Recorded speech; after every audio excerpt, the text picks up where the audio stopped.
What happened this week wasn't supposed to be a win for Canada.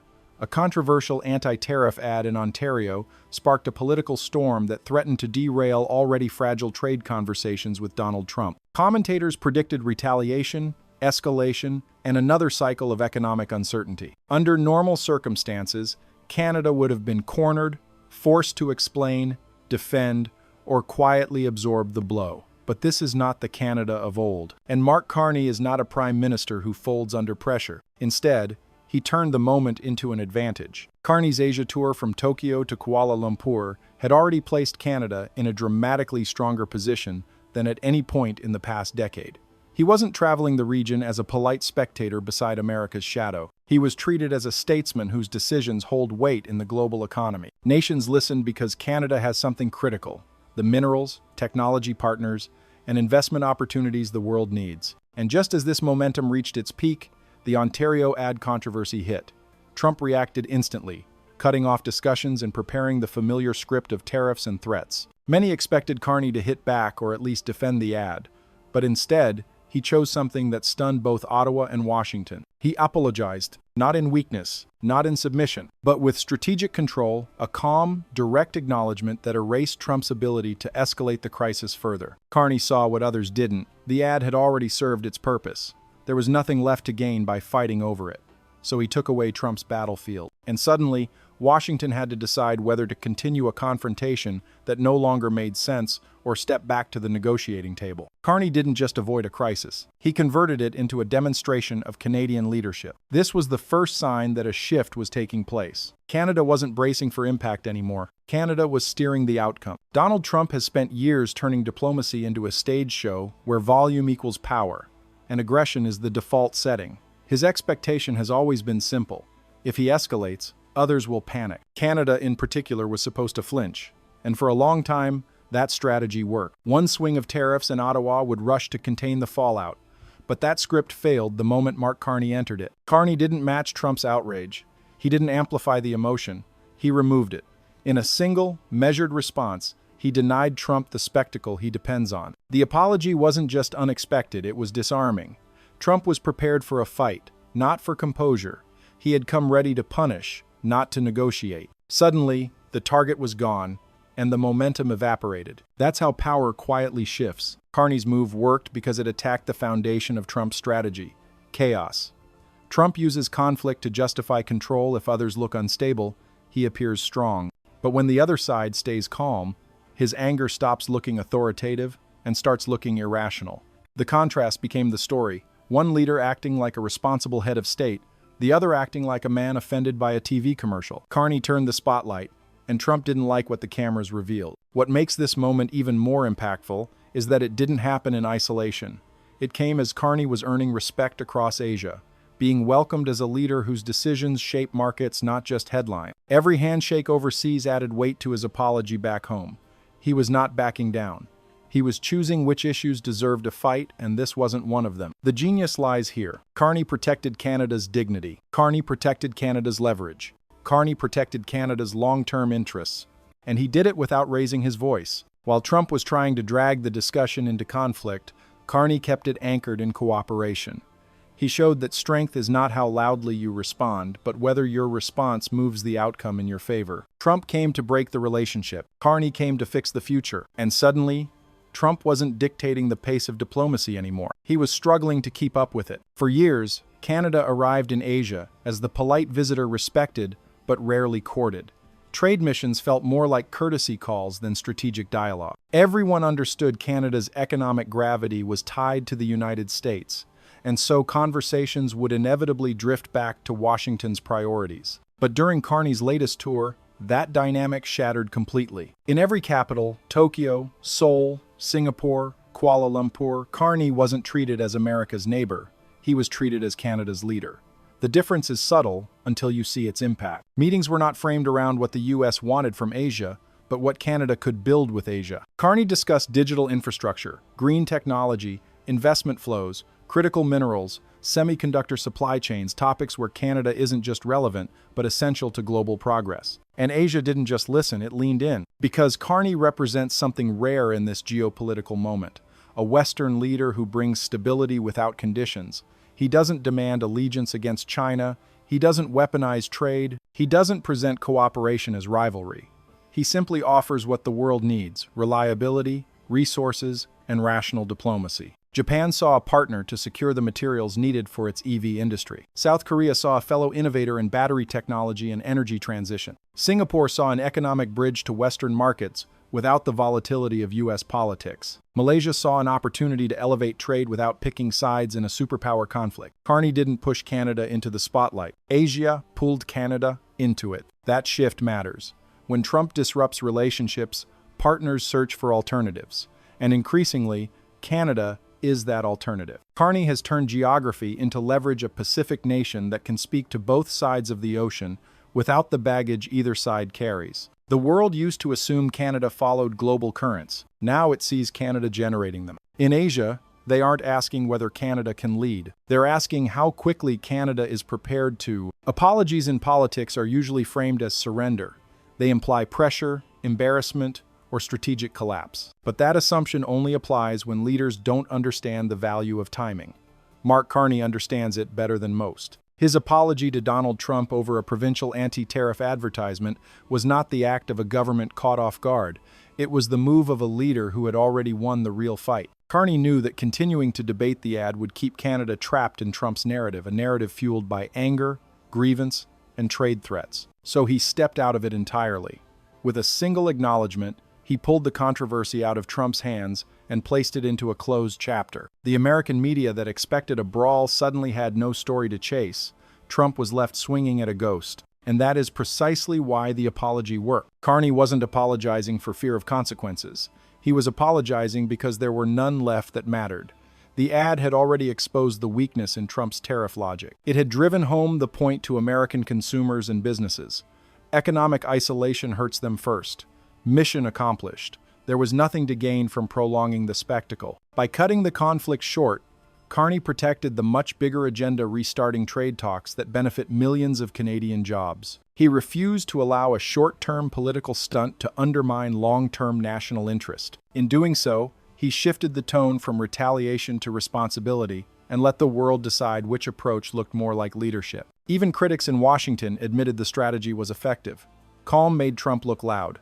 Precision made Trump look reckless. Carney didn't defeat Trump by challenging his ego. He defeated him by refusing to play the ego game altogether. An apology that closes a weakness is one thing. An apology that creates strength is something else entirely. Carney's move was a reminder that diplomacy isn't about avoiding humiliation. It's about deciding who gets humiliated by the outcome.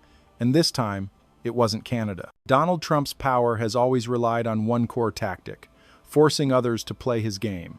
When he attacks, he expects rage in return.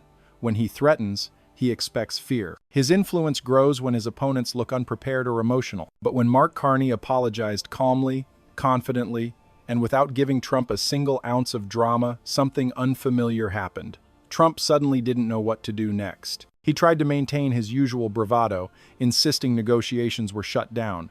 But without conflict to feed the performance, his declarations sounded less like dominance and more like frustration. Instead of pushing Canada back into line, he found himself staring at a partner who refused to be provoked. For someone who depends on control, nothing is more humiliating than lack of reaction. Carney took away the fight, and Trump had no plan for peace. That moment exposed a deeper shift around the world. The spectacle that once made Trump appear strong now makes him look isolated. Leaders in Asia watched the exchange closely.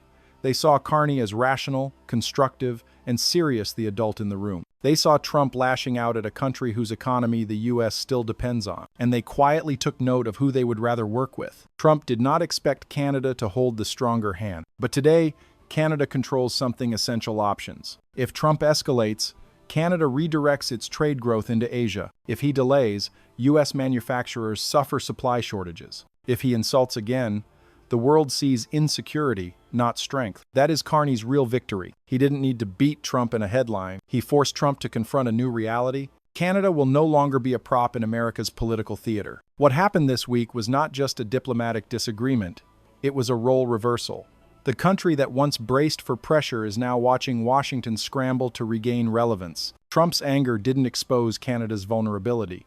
It exposed America's dependence and a leader who just realized he can't shout his way out of it. Sometimes the loudest humiliation is the silence that follows a failed threat. And Trump just experienced that in real time. The Trump years taught Canada a new rule of global power, one we can no longer ignore.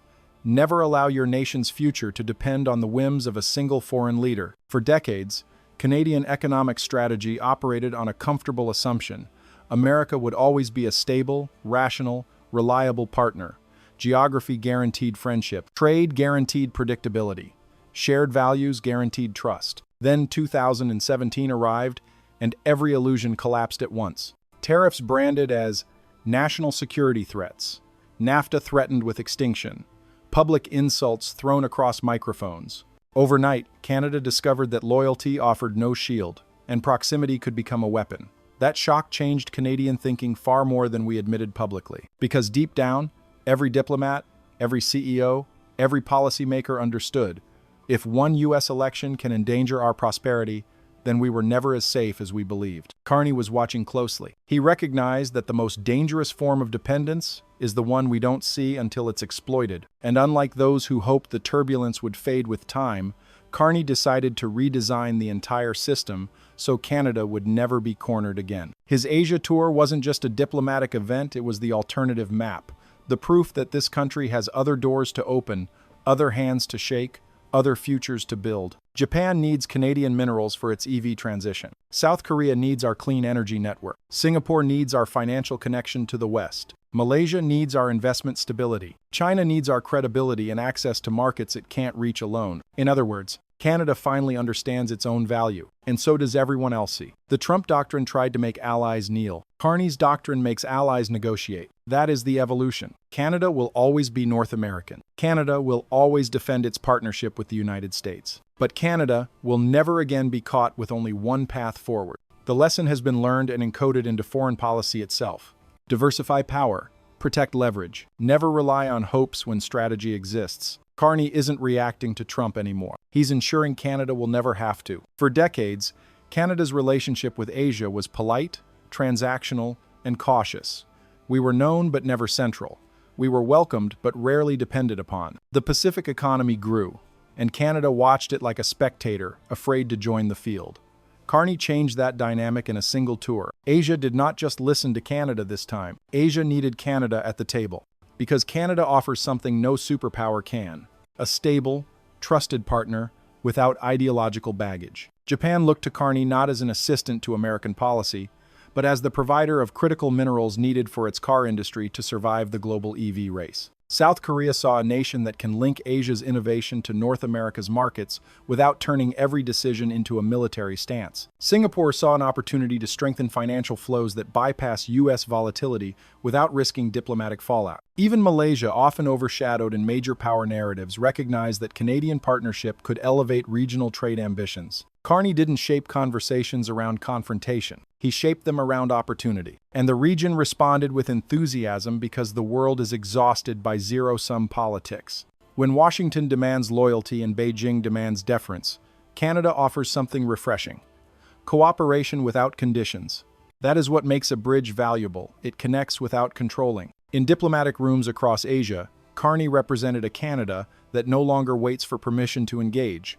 A Canada that doesn't apologize for ambition. A Canada that understands influence is earned by solving problems others create. And leaders notice not just what he said, but how he said it: calm, clear, with direction rather than dramatics. Asia sees Canada differently now. ERD, not as a follower of American power, not as a rival of Chinese power, AG, but as a balancing power that can deal with both. And that recognition elevates Canada's status beyond geography. It gives us strategic presence across an entire region that defines the future of global growth. Canada is no longer on the sidelines of the Pacific century. Carney has placed us squarely at the center. In Washington, something unsettling has begun to take shape. The realization that Canada isn't just diversifying its relationships, it's outgrowing America's expectations. For decades, U.S. leadership counted on Canadian reliability as an automatic political constant. The assumption was that wherever Washington walked, Ottawa would follow. But Carney's Asia tour made one thing painfully clear: Canada will no longer stand still while waiting for America to decide its mood. There is an unfamiliar tension now, not hostility, but discomfort. U.S. officials see Canada forging new supply chains with Tokyo and Seoul, negotiating energy integration in Southeast Asia, and reopening high-level ties with Beijing. And they're forced to ask a question they never expected to ask: what if Canada secures the future first? Because Canada isn't just expanding export. Canada is controlling inputs, critical minerals, the metals that power electric vehicles, semiconductors, AI infrastructure. These are the building blocks of 21st century power. The United States can't manufacture modern strength without them, and Canada holds some of the world's largest reserves. That means leverage has shifted northward quietly, steadily, decisively. Suddenly, every American tariff becomes a gamble. Every threat risks accelerating Canada's pivot. Every insult carries a price U.S. industries will feel first. Trump always believed he could pressure Canada into agreement. Carney is showing that pressure now pushes America into vulnerability. That is what unsettles Washington.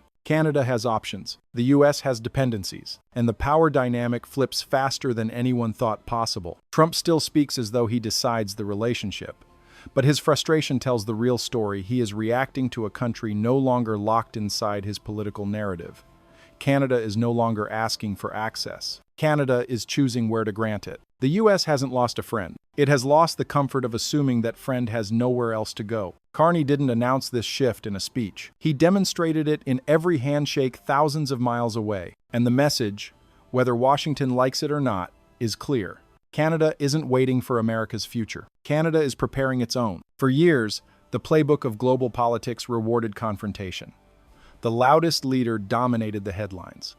The one who threatened hardest set the terms. Donald Trump perfected that approach and turned it into his brand, chaos as strategy. And while it worked in a media environment hungry for drama, it is now collapsing in a world exhausted by uncertainty. Mark Carney is signaling the arrival of a new rulebook, one where strength is not measured by intimidation, but by credibility. Where power comes not from how aggressively you talk, but from how effectively you guide others towards stability. His calm apology exposed a fundamental shift in global expectations.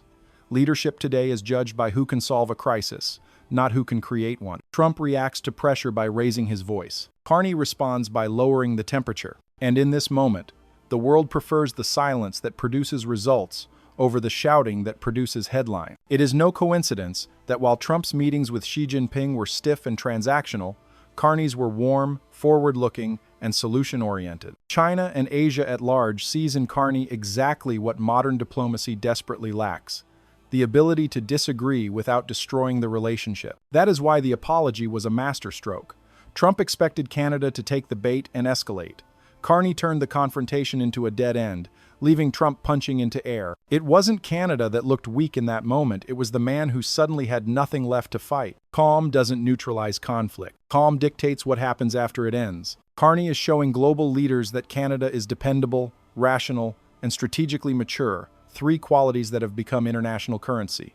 Investors trust countries like that. Allies cooperate with countries like that. Rivals respect countries like that. The calm leader, once overshadowed, is now the one everyone needs. Trump's politics rely on drama. Carney's politics rely on outcomes. History is choosing which one will shape the future. And right now, Canada is on the winning side of that choice. The world has entered an era defined by volatility, where great powers are more focused on punishing each other than solving problems. Economic nationalism is rising. Trust is shrinking. Diplomacy has been replaced by podium theatrics and headline-driven hostility. And in this fractured moment, something remarkable has happened. Canada has emerged as the country acting like the one thing geopolitics desperately needs an adult in the room. Carney's Asia tour and his quiet dismantling of Trump's outrage showed a transformation far bigger than one diplomatic episode. Canada is not merely participating in the global system anymore. Canada is guiding it not with force, not with fear, but with clarity.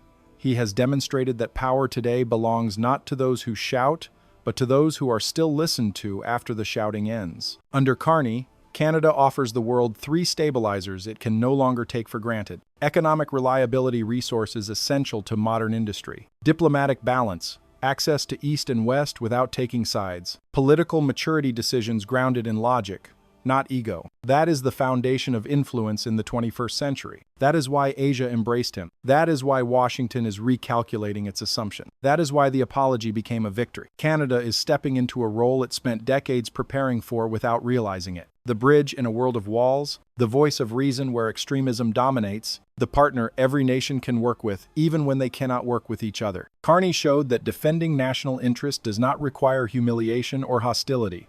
It requires purpose and the discipline to pursue it, even when provoked. Trump demanded a fight.